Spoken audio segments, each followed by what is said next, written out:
Ang kwentong ito ay hango sa totoong buhay. Karanasan nito ni Terso.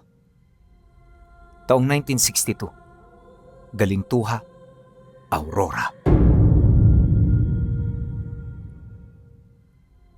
Noong mga panahong ito, nakatira sa gilid ng palayan ng pamilya ni Terso. Matagal na silang magsasaka at ang trabahong yun ay minana pa nila sa kanilang mga ninuno. Dahil dito, kaya ganun na lamang ang pag-iingat ng kanyang ama sa kinalakihan nitong trabaho. Noong bata pa siya, aminado si Terso na normal sa kanya ang lahat ng mga bagay na kanyang nakikita. Wala sa kanilang nangyayari noong kakaiba at wala sa kanilang pamilya ang nagkakasakit ng hindi maipaliwanag at hindi kaaya-aya. Dahil dito, inakala niya na biyaya ito ng langit, ngunit lingid sa kanyang kaalaman, may mas malalim pa itong dahilan kung bakit ito nangyayari sa kanila. Nagsimula ang unang paramdam kay Terso noong tumungtong siya sa edad na 15 anyos. Ayon sa kanya, tuwing hapon pagkatapos ng trabaho, nakikita niya ang tatay niya na tumatayo sa puno ng talisay sa kabilang bahagi ng palayan. Madalas ito roong tumambay, ngunit sa mga sandaling yan, parang meron itong kinakausap doon. Pagkatapos ng kakaiba nitong kilos, kaagad itong pumasok sa bahay nila, sabay abiso sa kanila na magsara ng maaga. Ilang araw ang lumipas magmula noon, nalaman nila na nagdadalang tao pala ang kanilang ina. Wala namang kakaiba sa bagay na yon kung iisipin. Pero habang tumatagal na ginagawa yon ng tatay niya, mas lalong nagiging bulgar. Hanggang sa isang hapon ng Biyernes, umuwi ito sa kanila na may kasamang isang matandang babae na halos parang kubana. Maamo ang itsura ng matandang yan, pero may kung anong bagay siya roong nararamdaman. Yun bang parang hindi ito pangkaraniwan? Pagpasok nito sa loob ng bahay, panay ang pagsinghap nito sa hangin habang panak-hanakang tumitingin sa bubungan. Maya-maya pa, pagdating nito sa gilid kung saan ang higaan ng kanyang mga magulang, pasimple itong nag-cruise sa dibdib bago pumasok. Hindi nagtagal, nang makaharap na nito ang kanyang ina, nagsimula itong magsalita ng mga katagang hindi nila maunawaan. Para itong bumubulong ng napakabilis, dahilan para makaramdam siya ng kakaibang kilabot sa katawan. Ilang minuto ang dumaan. Lumapit ito sa nanay niya, kasabay ng pagdampi ng kaliwang palad nito sa noo. Tama ka nga ng hinala, Godofredo. May nagkaka-interes dito sa asawa mo. Nakailang anak ka na, pero ito ang unang pagkakataon na nagkaganito siya. Humanda ka, dahil nararamdaman ko na may hindi magandang mangyayari sa mga susunod na araw. Pagkasambit nito ng mga katagang yon, tsaka ito nag-usal hanggang sa makalabas na ito ng bahay. At pagdating nito sa palayan, kung ano ang daang tinahak nito bago dumating sa kanila, ganon din ang tinahak nito paalis. Tumungo ang matanda at ang kanyang ama sa puno na palagi niyang pinagmamasdan, at mula roon, kitang-kita niya ang biglaan nitong paglaho. Matapos ang pangyayari, naiwan si Terso sa may bintana, nakahawak sa kahoy na pasimano at nakatitig sa puno ng talisay. Malinaw niyang nakita ang matandang tumungo roon kasama ang kanyang ama. Ngunit nang madaanan ng ulap ang papalubog na araw at saglit na dumilimang palayan, tila nilamon ng anino ang matanda. Nang muling luminaw ang paligid, nag-iisa na lamang ang kanyang ama sa ilalim ng puno. Sa mga sandaling yan, nakasisiguro siya na hindi naglakad palayo ang matanda, ni hindi rin ito nagtago sa likod ng punong hindi naman sapat ang lapad upang ikubli ang katawan nito. Maya-maya pa, bumalik sa bahay ang kanyang ama. Habang papasok, napansin niya na maputla ang mukha nito at mabigat ang bawat hakbang. Nang tanungin niya yon kung saan nagtungo ang matanda, hindi ito kagad sumagot. Bagkus isinara muna nito ang pinto, sinilip ang lahat ng bintana, tsaka inilabas mula sa bulsa ang isang bungkos ng tuyong dahon na tinalian ng puting sinulid. Pagkatapos isinabit yon ng tatay niya sa itaas ng pintuan. Kapag may kumatok mamayang gabi, huwag kayong sasagot. Nang marinig niya ito, hindi na siya nagtanong pa. Kilala niya ang kanyang ama, at kapag gano'n ang tinig nito, alam niya na walang mabuting idudulot ang pagpupumilit. Bago tuluyang dumilim, isinara nila ang bintana. Sinindihan ng kanyang ina ang isang maliit na gasera, habang ang mga nakababata niyang kapatid ay maagang pinahiga. Ang buong pamilya ay nagsiksikan sa loob ng bahay, kahit maalinsangan at halos walang hangin. Habang nakahiga, kapansin-pansin ang kakaibang katahimikan sa labas. Ayon sa kanya, madalas kapag nagpapahinga sila sa mga gabing walang ulan, laging may huni ng kuliglig, lagaslas ng palay, at tilaok ng mga manok sa malalayong bahay. Ngunit ng gabing yon, para bang sabay-sabay na nananahimik ang lahat ng nilalang. Pagtungtong ng hating gabi, nagising si Terso sa tunog ng marahang pagaspas. Noong una, inakala niyang paniki lamang yon, ngunit habang tumatagal, lumalakas ang pagaspas at tila paikot-ikot sa bubungan. Hindi nagtagal, may sumunod na kaluskos na parang may gumagapang sa pawid. Dala ng pagkabahala, kaagad na napabangon ang kanyang ama. Agad nitong hinawakan ang gulok na nakatago sa ilalim ng higaan, tsaka tumingin sa kisame. Maya-maya pa, dito niya na napansin ang paghinga ng malalim ng kanyang ina habang nakahawak sa tiyan. Akala niya nung una normal lang ito sa mga buntis, pero habang tumatagal, nakakaramdam na rin siya ng pagkabahala dahil sa kutob na may hindi ordinaryong nangyayari. Hindi naglaon, mula sa labas ay may narinig silang mahinang boses ng isang babae. Pabulong nitong tinatawag ang kanyang ama, kung saan sa ikatlong pagtawag, tila bang nagbago ang tinig nito. Naging katulad na yon ng tinig ng ina ni Terso. Nang marinig niya ang pag-iba ng boses, kagad siyang napatingin sa kanyang ina na nooy nakahiga lamang sa tabi ng nanay niya. Sinubukan niya itong kausapin pero hindi ito sumasagot. Ilang segundo matapos nun, may dalawa na namang tinig ang nagsimulang magsalita. Kaboses na kaboses yon ng nanay niya. Kaya naman nang marinig ito ng kanyang ama, hindi na ito nagdalawang isip na tumayo at lumapit sa pinto. Pagdating niya roon, hindi niya yun binuksan.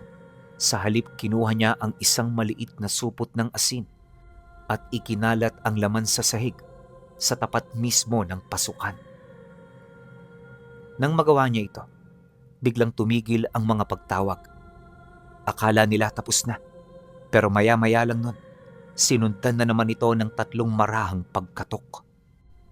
Sa bawat katok ay umuuga ang tuyong dahong isinabit ng matanda sa pintuan kahit walang hanging nakakapasok sa bahay. Pagkatapos nito, nakarinig sila ng halakhak mula sa bubungan. Isang halakhak na wari galing sa matandang babae, pagkatapos ay isang dalaga, at sa huli naman, isang sanggol. At habang nangyayari ito, nagsimulang umalulong ang mga aso sa kabilang bahagi ng palayan. Kasunod nun, isang mabigat na bagay ang bumagsak sa lupa sa likod ng bahay.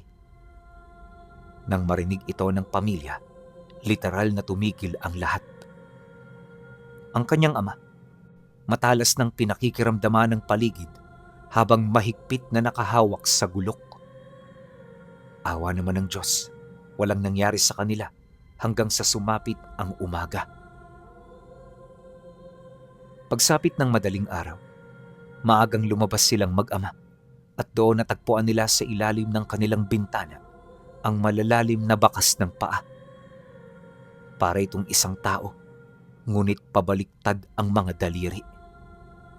Napagtanto rin nila na nagmula ang mga bakas sa palayan at nagtapos sa tabi mismo ng bahay, pero ang mas nakakagulat, wala itong bakas pabalik. Lumipas ang mga sumunod na araw na walang nangyaring kakaiba. Bumalik ang mga huni sa palayan at muling naging maingay ang kanilang mga alagang hayop. Gayunpaman, hindi na nawala ang bigat ng nararamdaman ni Terso.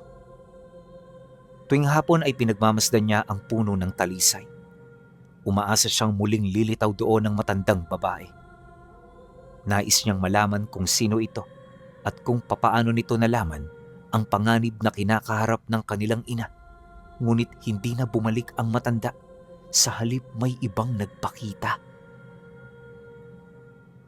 Isang hapon, habang mag-isang naghahakot ng tuyong dayami si Terso, napansin niya ang isang babae sa gitna ng palayan. Nakasuot ito ng pulang saya at nakatalikod sa kanya.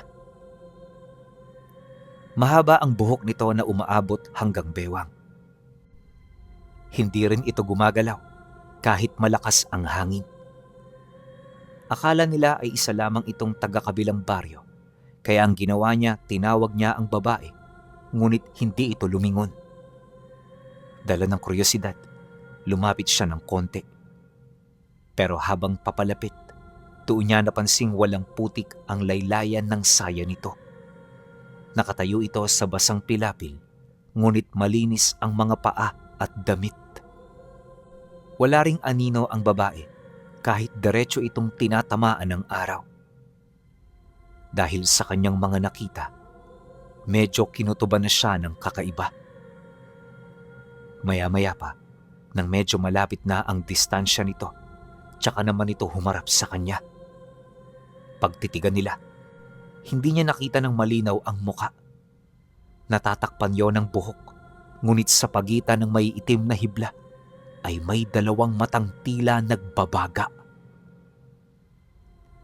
Dala ng takot at paghinala, hindi siya nagdalawang isip na kumaripas ng takbo papalayo. Habang binabagtas niya ang daan, narinig niyang may humahabol sa kanya, ngunit hindi yapak ang tunog. Pagaspas yun ng malalaking pakpak na halos dumampi sa kanyang patok.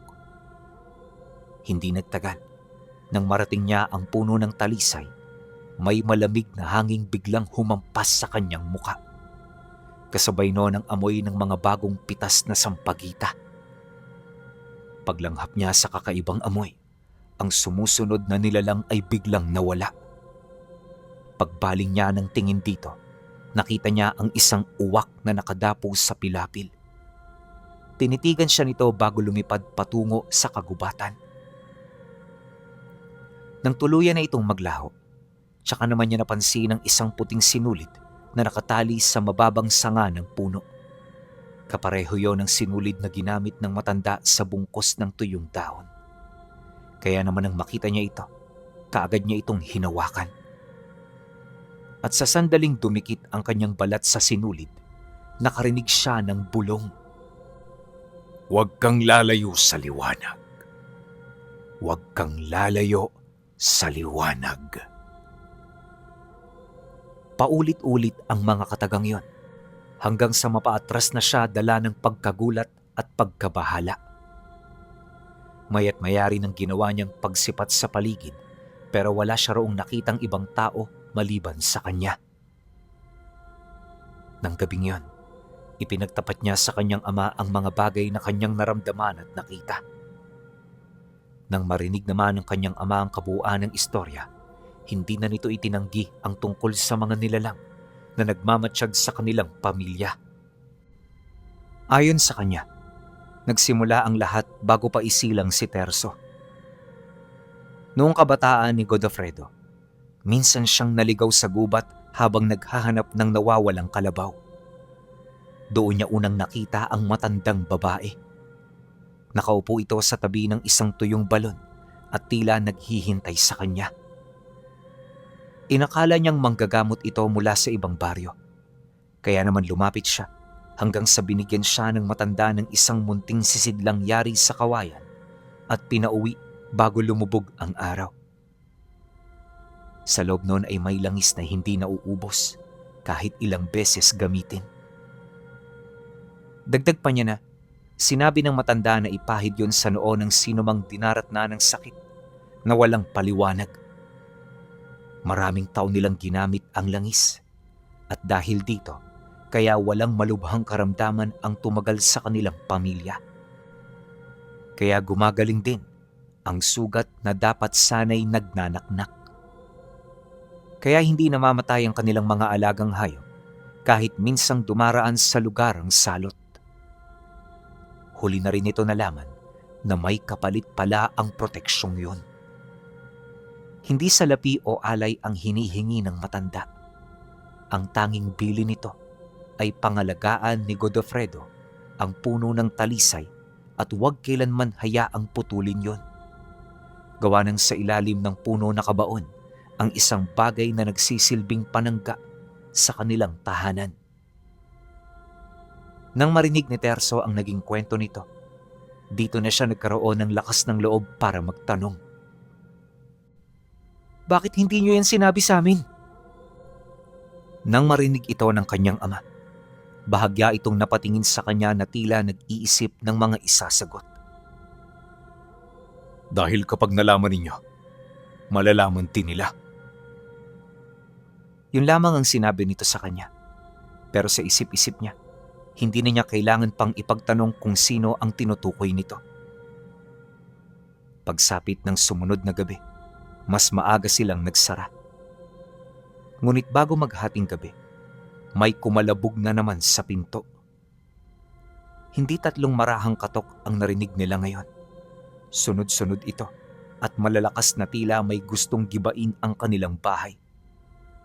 Kasabay nito, napaungol ang kanyang ina. Paglapit nila roon, nakita nila na may dugo na sa higaan kung saan ito nakaratay. Hindi pa kabuuan nito, ngunit nagsimula ng sumakit ng matindi ang tiyan.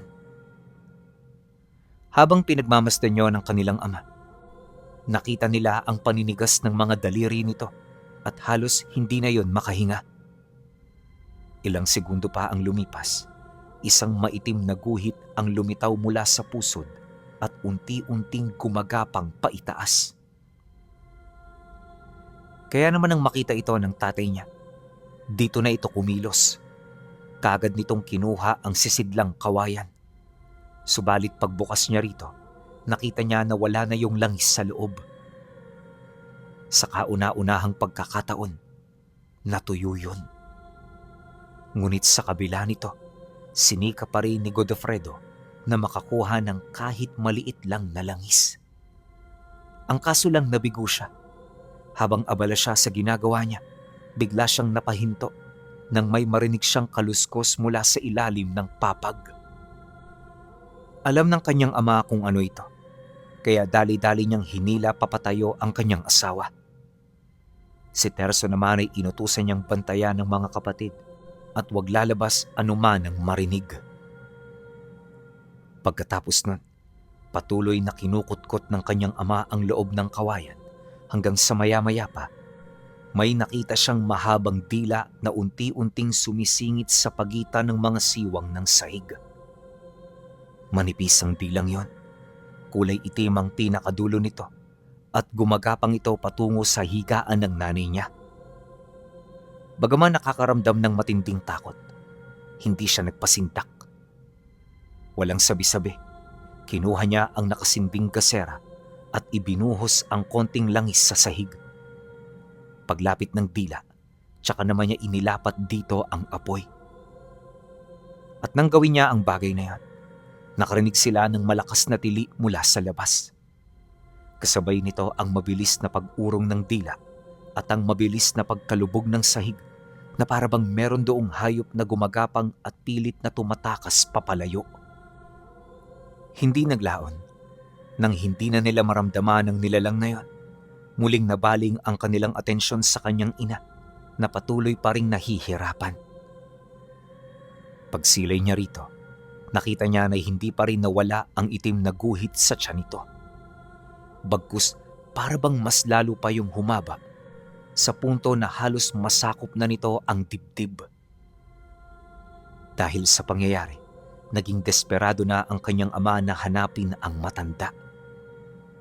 Bagaman napakadilim pa ng paligid, naglakas loob silang makipagsapalaran. Labag man sa utos ng kanyang ama na lumabas siya, wala na rin itong nagawa pa. Hindi niya kayang manatili sa bahay habang alam niya sa kanyang sarili na nakasalalay sa isang hindi kilalang nilalang ang buhay ng kanyang ina at kapatid. Pagdating nila ng Pilapi, nakita nilang nakatayo roon ang matanda.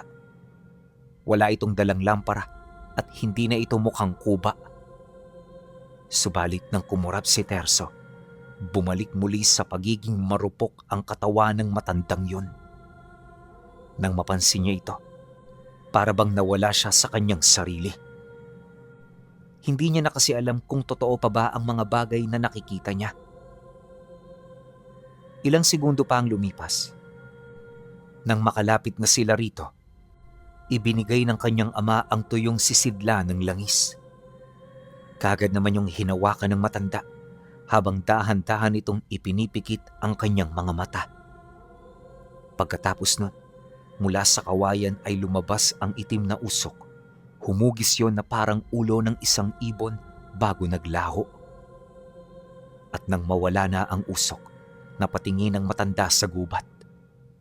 Dito huminga yon ng malalim, kasabay ng pagwika nito sa kanyang ama ng,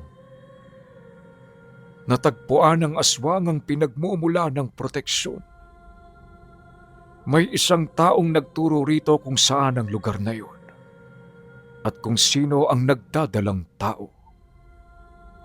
Hindi lamang pagkain ang kanilang habol. Ang nasa sinapupunan ng asawa mo ay may kakaibang liwanag na nais nitong angkinin. Magiging mahirap ang mga buwang paparating sa inyo, Godofredo. Kaya paghandaan niyo ito ng maigi. Pagkatapos bitawan ng matanda ang mga babalang yon, walang inaksayang sandali ang kanyang ama. Mabilis nilang inalalayan ng matanda pabalik sa kanilang bahay. Sa bawat hakbang nila sa maputik na pilapil, napansin ni Terso ang isang nakakapangilabot na detalye. Ang mga paa ng matanda ay hindi lumulubog sa putik. Tila bang lumulutang ito ng ilang pulgada mula sa lupa at ang hangin sa paligid nito ay may dalang amoy ng insenso at sariwang hamog. Isang malaking kaibahan sa malansang amoy na iniwan ng nilalang kanina. Pagdating nila sa loob ng bahay, nadatna nila ang kanyang ina na namimilipit pa rin sa sakit. Ang itim na guhit ay umabot na sa kalagitnaan ng dibdib nito. Tila mga ugat na laso na unti-unting sumisipsip sa buhay ng bata na nasa sinapupunan. Nang masipat yon ng matanda, wala na itong sinabi pa. Kagad itong lumapit sa higaan, ipinatong ang kanyang kulubot na kanang kamay sa mismong tiyan at ipinikit ang mga mata. Sa pagkakataong yon, nakita ni Terso ang isang bagay na yayanig sa kanyang pag-unawa sa realidad. Mula sa palad ng matanda ay may sumilay na isang kakaibang liwanag. Hindi nakakapasong apoy, kundi isang malamig at purong puting sinag na tumagos sa damit ng kanyang ina. Kasabay ng pagliwanag na yon ay ang nakakabinging tili na nagmula sa mismong itim na guhit na tila may sariling buhay. Pagkatapos, unti-unting umatras ang itim na marka pabalik sa pusod hanggang sa tuluyan itong maglaho na parang usok na inihipa ng hangin. Nang mawala na ito, huminga ng malalim ang kanyang ina at tuluyang nakatulog ng mahinahon. Ngunit pagbaling niya sa mukha ng matanda, nakita niya ang bakas ng matinding pagod. Ilang segundo lang ang lumipas. Bumagsak ang mga balikat nito at muling bumalik ang itsura nitong tila isang marupok na kuba. Nang mapansin niyo ng tatay niya, ito na mismo ang umalalay sa matanda, pabalik kung saan yon nakatira. Lumipas ang 2 buwan Pinili ng matanda na manatili sa isang maliit na kubo na itinayo ng kanyang ama malapit sa puno ng talisay. Pinagbawalan silang pumasok doon, ngunit sa tuwing dadalhan ni Terso ng pagkain ng matanda, napapansin niyang hindi nito ginagalaw ang mga inihandang kanin o ulam. Sa halip, madalas niya itong nakikitang nakatingala sa kalangitan, tila nakikinig sa mga bituin. Naging mapayapa ang unang linggo, ngunit alam nilang nag-iipon lamang ng lakas ang kalaban. Hindi naglaon, nagsimula na naman ang mga unang paramdam nang pumatak ang buwan ng Nobyembre. Unang napansin ng mag-anak ang misteryosong pagkawala ng mga hayop. Noong una, pawang ordinaryo lang ang pagkawala nito, ngunit hindi nagtagal. Sa kakasunod nila kung saan ito napupunta, napansin nila na nagtatapos ang lahat ng mga dugo nito sa mismong gilid ng madilim na gubat. Sumunod dito ang pagbabago sa ihip ng hangin na nagdadala ng kakaibang amoy sa lupa at dugo. Ayon sa kanya, tuwing sasapit ang takip silim, nilalanghap nila ang masangsang na amoy ng nabubulok na karne na pinaghalong kalawang na tila ba nanggagaling mismo sa ilalim ng lupa. Ngunit ang pinaka nakakakilabot sa lahat ay ang mga anino sa palayan. Madalas makita ni Terso ang matataas na aninong nakatayo sa gitna ng mga tanim na palay. Bagaman hindi ito gumagalaw at tila mga tuod sa kalagitnaan ng gabi, ramdam na ramdam niya sa kanyang kalamnan na nakatitig ang mga ito ng diretso sa kanilang bahay. Dahil sa pangyayaring yon, napagtanto nila na hindi na umaatake ang aswang ng direkta sa kanila. Naunawaan ito na mas malaki ang proteksyon sa loob ng bahay. Kaya nagpasya ito na paligiran ang kanilang tahanan. Gabi-gabi, naririnig nila ang lagaslas ng malalaking pakpak na umaaligid sa himpapawid at ang maiikling halakhak na nagpapalit-palit mula sa tinig ng isang matandang lalaki patungo sa iyak ng sanggol. Isang gabi, habang nagbabantay si Terso sa may bintana, nakita niya ang matanda na lumabas mula sa kubo nito. Sa kabila ng kadiliman, nakita ni Terso ang paglapit ng tatlong naglalakihang anino sa matanda, mga nilalang na may mga matang tila nagbabagang uling. Ngunit bago pa man makalapit ang mga ito, itinaas ng matanda ang kanyang kamay. Isang malakas na ihip ng hangin ang yumanig sa mga palay at ang mga nilalang ay mabilis na nagsipaglunsad sa hangin, pabalik sa gubat hanggang sa maglaho na ito na parang bula. Matapos niya yung masilayan, doon pa lamang niya napagtanto na ang matanda ang nagsisilbing buhay na pader sa pagitan ng kanilang pamilya at ng mga aswang sa gubat. Akala niya hanggang doon na lamang ang lahat ng mga pangyayari, ngunit hindi naglaon, dumating ang gabi na kinakatakutan ng lahat. Kabuwanan na ng kanyang ina at kasabay nito ay ang paglitaw ng isang pambihirang pulang buwan. Kulay tanso ang kalangitan at nakakabingi ang katahimikan sa paligid. Bagaman nangyayari ang bagay na yon, mahigpit na nagbabantay ang kanyang ama. Ilang minuto pa ang lumipas. Nagsimula nang humilab ang tiyan nito. Nang mapansin niyo ng komadrona, kaagad itong kumuha ng lampin habang inuutusan sila nito na lumabas. Bakas sa mukha ng komadronang yon ang takot.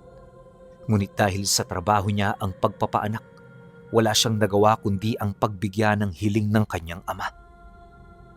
Ayon nga sa komadrona, kung hindi lang ito iba sa kanila, hindi ito mapipilitang makipagsapalaran. Noon pa man kasi, alam na rin ng matanda na hindi ordinaryo ang dinadala ng nanay niya. Bilang komadrona na may ilang dekada ng karanasan, madali nitong nakikilala ang bata kung normal ba o sadyang katangi-tangi. Godofredo, siguraduhin mo lang na walang makakapasok dito. Sa oras na magkamali ka, mamamatay kami ritong lahat. Wika ng kumadrona bago sila umalis ng silid. Nang marinig nila ito, kagad naman silang sumang-ayon.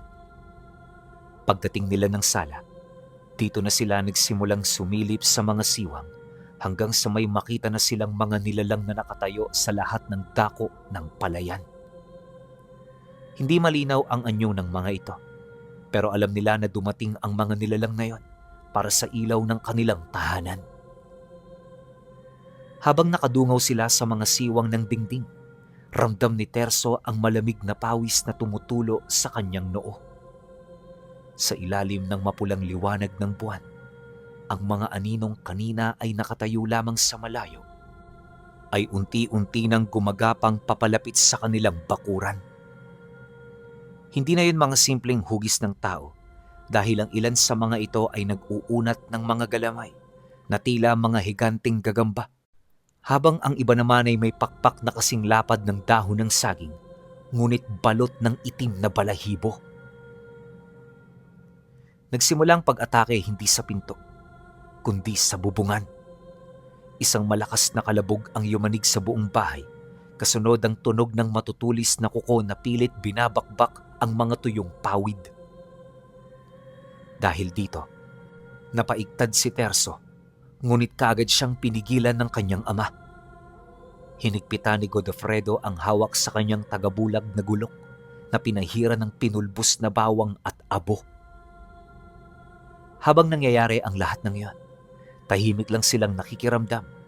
Tahimik na ipinagdarasal na ang mga inilagay nilang asin at langis sa mga pintuan at bintana ay sapat na upang pigilan ang mga nilalang na makapasok kahit pansamantala.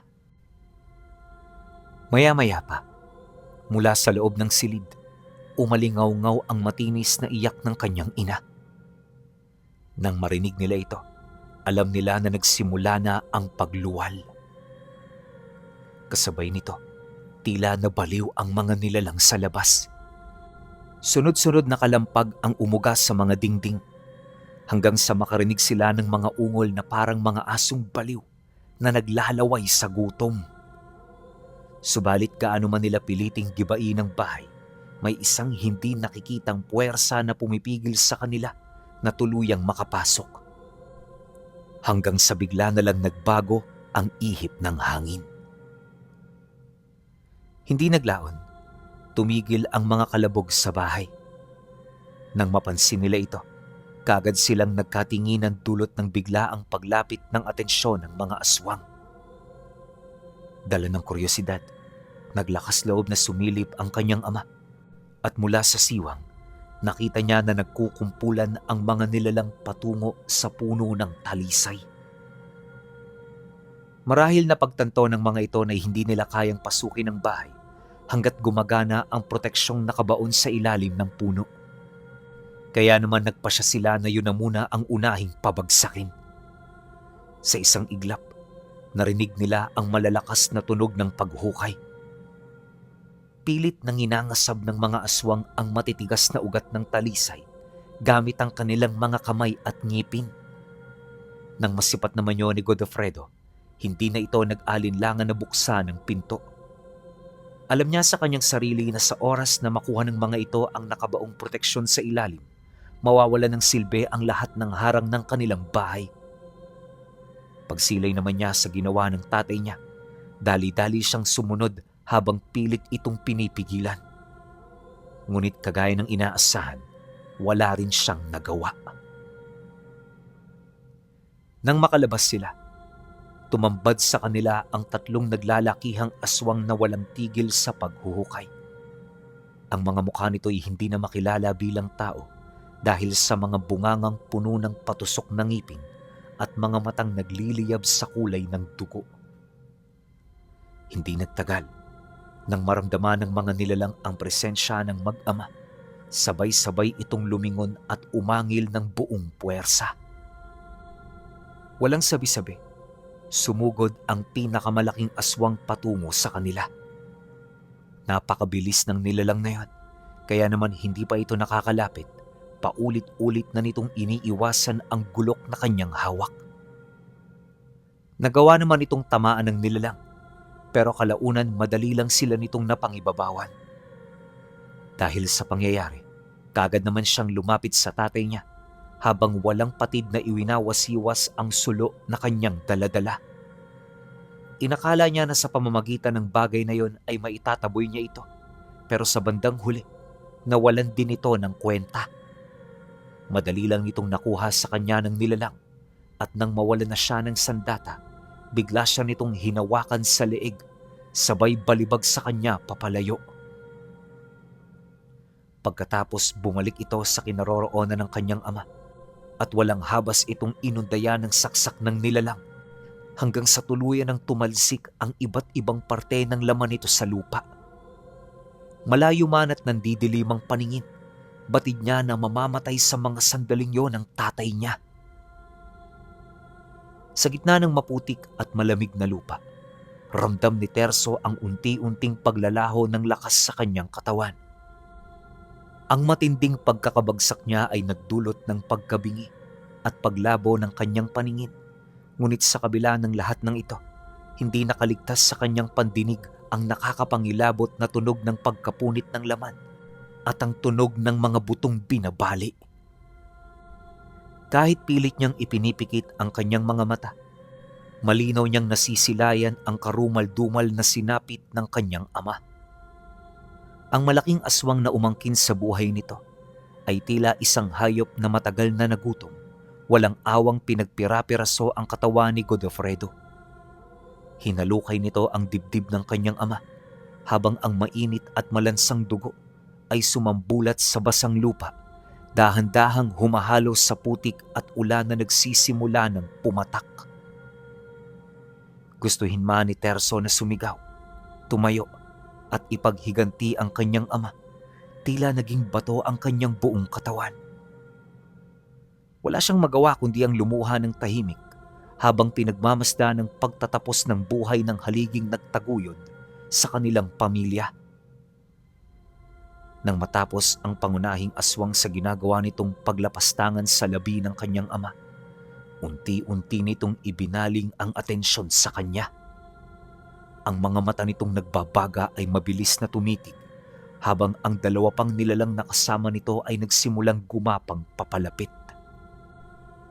Sa mga sandaling yan, tinanggap na ni Terso na yun na ang kanyang katapusan.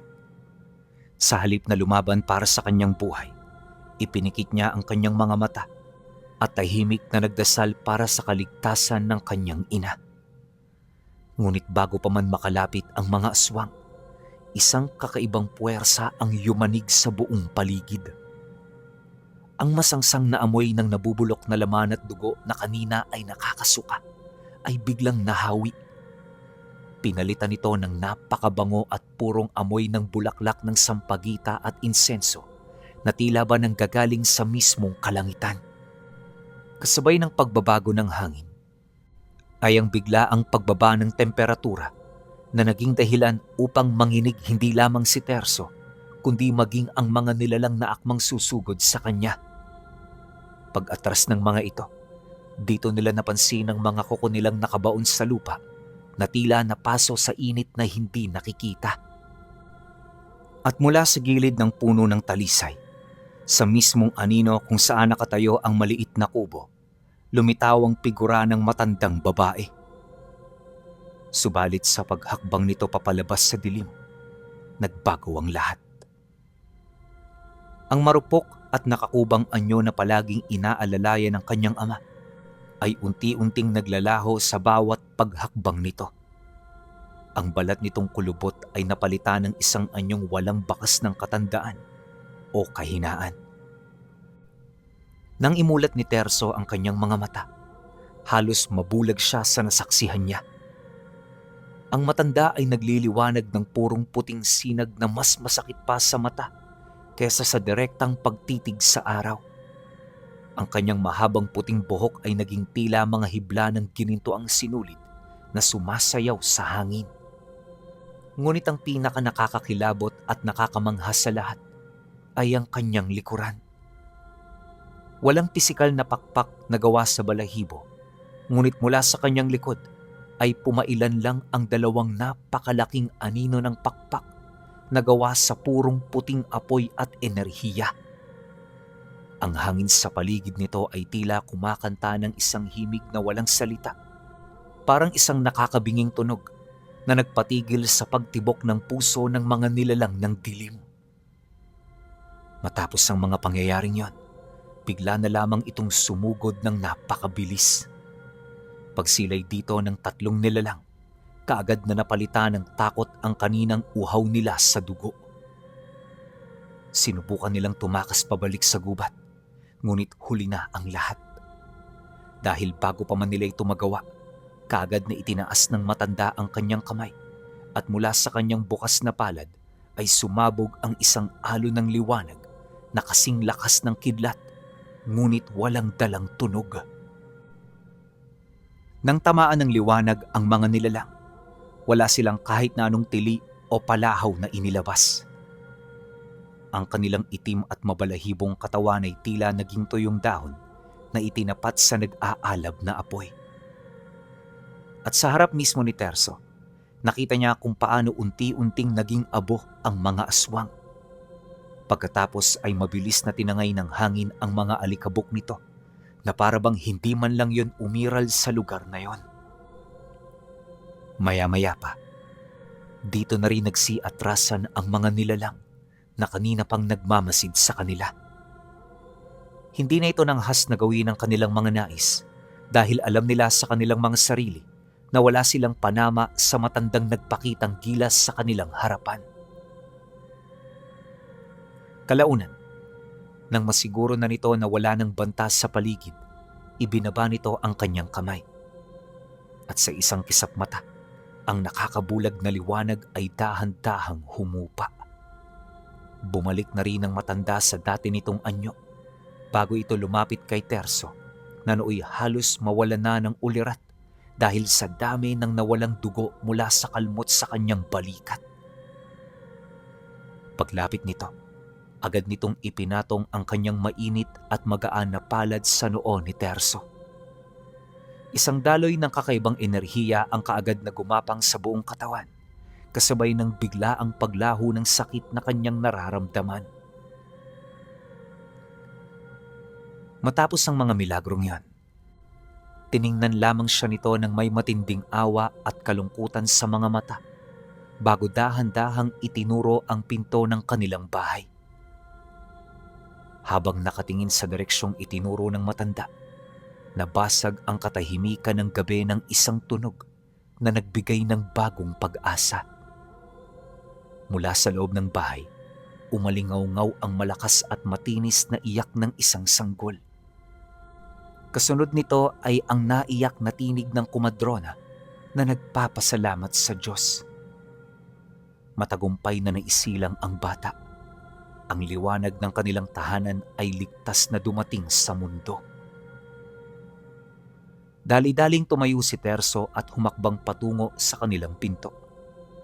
Ngunit bago siya tuluyang pumasok, nilingon niya ang kinaroroonan ng kanyang ama. Doon, sa ilalim ng puno ng talisay, nakita niya ang labi ng kanilang padre de pamilya. Dinala yun doon ng matanda upang mabigyan ito ng maayos at dalisay na libing. Nang masipat niya yon, dito na tuluyang bumuhos ang kanyang mga luha. Sa puntong yon, alam niyang ligtas ang kanyang ina at kapatid, ngunit ang kapalit nito ay ang mismong buhay ng taong nag-alay ng lahat upang protektahan sila. Matapos niya yung makita, sinikap niyang lapitan yon. Ngunit bago pa man siya makatawid sa palayan, ang labi nito ay naging mga talulot ng bulaklak. Tuluyan ang naglaho ang kanyang ama at alam niya sa kanyang sarili na habang buhay niya na itong hindi makikita. Huwag kang malungkot, Terso. Ang kamatayan ng isang tao ay hindi ang katapusan, bagkus ito ay simula.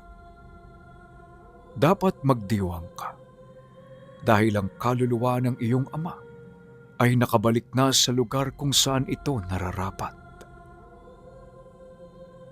Nang marinig niya ang sinabi nito, pilit niyang kinimkim ang lahat ng pighati na kanyang nararamdaman. Kagaya ng mga ordinaryong tao, hinangad niya na maghigante. Subalit ang mga katagang yon ay tila naging isang angkla na pilit na pumipigil sa kanya. Matapos nun, dahan-dahang pinunasan ni Terso ang mga luha sa kanyang mga mata. Sa kabila ng matinding kirot sa kanyang dibdib, naramdaman niya ang isang pambihirang kapayapaan na unti-unting pumapawi sa kanyang puot at galit, at doon tiningala niya ang matandang yon. Wala na itong iba pang sinabi at hindi na rin ito nagpaliwanag ng mga nangyari. Sa halip, binigyan lamang siya nito ng isang huling matamis na ngiti. Ngiting naglalaman ng pangako na hindi sila kailanman pababayaan ng kalangitan. Habang sumisikat ang unang liwanag ng araw sa kabundukan, ang katawan ng matanda ay muling nagliwanag. Unti-unti, ang kanyang pisikal na anyo ay naging mga alikabok na kumikinang, sumasama sa malamig na simoy ng hangin at pumailan lang patungo sa mga ulap. Ang halimuyak ng sampagita ay nanatili sa hangin. Nag-iwan ng isang banal na marka sa bukid na minsan ay dinungisan ng kasamaan. Doon naiwan si Terso na nakaluhod sa basang lupa. Tanggap ang katotohanang ang kanilang tagapagligtas ay hindi isang ordinaryong manggagamot, kundi isang anghel na isinugo upang ipagtanggol ang mga walang kalaban-laban. Nang tuluyan ng maglaho ang liwanag ng matanda, humugot ng malalim ng hininga si Terso at naglakad papasok sa kanilang bahay. Sumalubong sa kanya ang mainit na amoy ng insenso na humalo sa preskong halimuyak ng bagong silang na sanggol. Nakita niya ang kanyang ina na nakasandal sa unan, maputla at pagod na pagod, ngunit may bakas ng matinding kaligayahan sa muka habang hinihele ang bata. Nang masilayan ni Terso ang kanyang bagong kapatid, natigilan siya. Ang mga mata ng sanggol ay may kakaibang kislap, isang purong liwanag na nagbibigay ng labis na init sa kanyang nagluluksong puso. Sa sandaling yon, naunawaan niya kung bakit gano'n na lamang ang pagnanasa ng mga aswang na makuha ang bata. Ang sanggol na yon ay isang biyaya, isang sigasig ng pag-asa na magsisilbing ilaw sa kanilang lahi upang tuluyang itaboy ang natitirang anino sa kanilang lugar. Lumipas ang maraming taon magmula nang mangyari ang nakakakilabot na gabi ng pulang buwan. Walang sino man sa baryo ang nakaalam ng buong katotohanan, maliban sa kanilang pamilya at sa kumadrona. Hindi na muling nagpakita pa ang matandang manggagamot at tuluyan na ring lumisan ang mga nilalang ng dilim sa galintuha. Si Terso ang matapang na pumalit sa posisyon ng kanyang ama. Sa bawat pag-aararo niya sa palayan at sa bawat pagdaan ng mga panahon, hindi niya kailanman pinabayaan ang puno ng talisay. Nagsilbi itong isang sagradong bantayog ng kabayanihan ni Godofredo at ng walang hanggang proteksyon ng kalangitan. Pinalaki niya ang kanyang kapatid ng may tapang at pagmamahal. Palaging pinapaalala ang halaga ng pag-aalay ng buhay para sa pamilya. Ang karanasang ito ni Terso ay nag-iwan ng isang malalim at hindi matatawarang aral. Ipinakita nito sa mundong madalas balutin ng dilim, kasamaan at panlilinlang, palaging may nakatagong liwanag na magsisilbing gabay at kalasag. Hindi man natin madalas makita, may mga puwersa ng kabutihan na tahimik na gumagalaw upang tayo ay iligtas sa kapahamakan. Higit sa lahat, itinuro ng kwentong ito na ang tunay na pagmamahal ay palaging nasusukat sa lalim ng sakripisyo. Ang buhay na inialay ni Godofredo ay hindi isang pagkatalo sa kamay ng mga nilalang, kundi isang pinakamataas na uri ng tagumpay. Ipinapaalala nito na minsan, kailangang may isang magbuwis ng sariling kaligayahan o buhay upang ang liwanag ng kinabukasan ay patuloy na magningning. Ang kasamaan ay maaari lamang maghari kung ang mabubuti ay magpapadaig sa takot Ngunit sa oras na ang tapang, pagmamahal at pananampalataya ay nagsanib, walang aswang, demonyo o anumang puwersa ng dilim ang makakagapi sa purong kapangyarihan ng liwanag at kabutihan. Hanggang dito na lang ang kwento ni Terso Pinuno. Naway magustuhan nyo ito at sana'y kapulutan ninyo ng aral ang kanyang buong kwento patungkol sa pagliligtas sa kanila ng matandang direktang isinugo ng kalangitan.